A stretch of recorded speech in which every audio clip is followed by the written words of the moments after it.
আজকে আমরা আনন্দিত 5 জন এমপি পেয়েছি। জাতীয় ক্রীড়া দিবসে নরসিংদীতে মাদককে না বলি প্রীতি ফুটবল ম্যাচ অনুষ্ঠিত।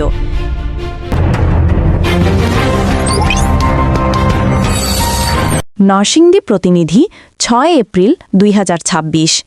জাতীয় ক্রীড়া দিবস উপলক্ষে নরসিংদী জেলা স্টেডিয়ামে মাদককে না বলি স্লোগানে প্রীতি ফুটবল ম্যাচ অনুষ্ঠিত হয়েছে।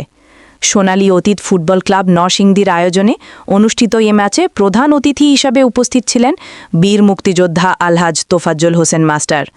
উদ্বোধক হিসেবে ছিলেন ইসমাম কবির শিখন। অনুষ্ঠানে সভাপতিত্ব করেন জহিরুল ইসলাম এবং সঞ্চালনা করেন সাবেক ফুটবলার আওলাদ হোসেন মোল্লা। বিশেষ অতিথি হিসাবে উপস্থিত ছিলেন M A Jalil, Mohammad Akbar Hossain, Harunur Rashid, AKM Golam Kabir Kamal, আলহাজ ফারুক উদ্দিন ভুইয়া, রবিউল ইসলাম রবি সহ আরও অনেকে। আয়োজকরা জানান, যুব সমাজকে মাদকমুক্ত রাখতে খেলাধুলার বিকল্প নেই। এ ধরনের আয়োজন তরুণদের সচেতন করতে গুরুত্বপূর্ণ ভূমিকা রাখবে।